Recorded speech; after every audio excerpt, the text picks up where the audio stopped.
It is told because it is beautiful, and because the rest of England arose in its fat, satined Bayswater wrath and called it beastly. Horrid things have been told with it, as with all tales of Limehouse. But hear the story, if you will, and be gentle, be pitiful. The Croucher, known also as the Prize Packet and the Panther, was only a boy, just 19.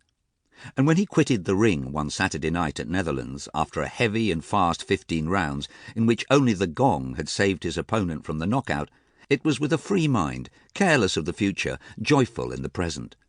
He had no fight in view for another 2 months, therefore he could cut loose a bit, for in wine or want he was always gay. There had then been drinks after the fight, several, but it was the last that did the trick, an overripe gin.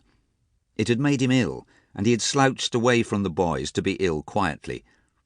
Now he wanted something to pull him together again, for he thought, as one does think after 3 or 4, that 5 or 6 might do the trick. So behold him at 10:30 on this Saturday night, loafing along East India Dock Road and turning into Pennyfields. From Pennyfields he drifted over West India Dock Road, past a house where a window seemed deliberately to wink at him, and so swung into that causeway where the cold fatalism of the Orient meets the wistful dubiety of the West. Here he was known and popular with the Chinkies, for he was a quiet lad, with nothing of bombast, and liked to talk with them. Besides, he was famous. He had knocked out Nobby Keeks, the Limehouse wonder, and had once had Seaman Hunks in serious difficulties for 10 rounds, though matched above his weight, and altogether was regarded as a likely investment by the gang that backed him. In the causeway all was secrecy and half-tones. The winter's day had died in a wrath of flame and cloud, and now pinpoints of light pricked the curtain of mist. The shuttered gloom of the quarter showed strangely menacing. Every whispering house seemed an abode of dread things. Every window seemed filled with frightful eyes.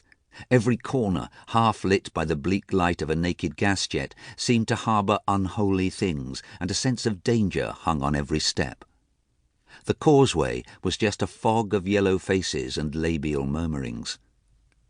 The Croucher entered the little bar at the corner. The company was poor, 2 bashful Chinkies and 2 dock drunks. As he strode in, one of the drunks was talking in tones 5 sizes larger than life. The landlord was maintaining his reputation for suaviter in modo by informing him at intervals that he was a perfect bloody nuisance to any respectable house, and the sooner he drank up and cleared and never came near his bar again, the better, while his pal attended to the fortiter in re by prodding him repeatedly over the kidneys. "Well, if you want a woman, have a woman and shut up about it." "All right, I'd give 10 bob for one tonight. There." And with a proud hand he jumped a half-sovereign on the table and caught it. The Croucher had a brandy and followed the conversation without listening. He was, as he said, off colour, bad-tempered about everything like, and didn't know why. Everything was all right, but, well, he just felt like that. He wanted something to happen, something new. His thoughts swam away like roving fish and came back suddenly as the roaring of the 2 drunks dropped. It was one of the Chinks who was talking now, in a whisper. "I said get you one for 12 shillings. The drunk thrust up a distorted jaw and stared at him. The stare was meant to be strong and piercing. It was merely idiotic. "What's she like?" "Dark, heap pretty." "Give you 10 bob."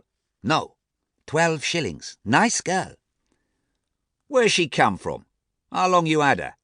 Now the Croucher pricked up his ears and butted in. He had an idea. Here was something that might amuse him for a bit and take off that sickish feeling. A nice girl. Good fun. Yes, rather. He had wanted something fresh, some kind of excitement to stir things up a bit. He felt better already. "Here, Chinky," he called. "Leave that blasted drunk and come over here. Got something for you." The blasted drunk got up by a grip on the Chink's coat-tail and mentioned that he'd show kids whether they could insult a perfectly respectable sailor by... He then saw that the kid was the Croucher, and his mate pulled him back, and he slid off the seat and was no more heard of. "Look here, Chinky," murmured Croucher. "What you going to have?" "Righto, 2 brandies, quick.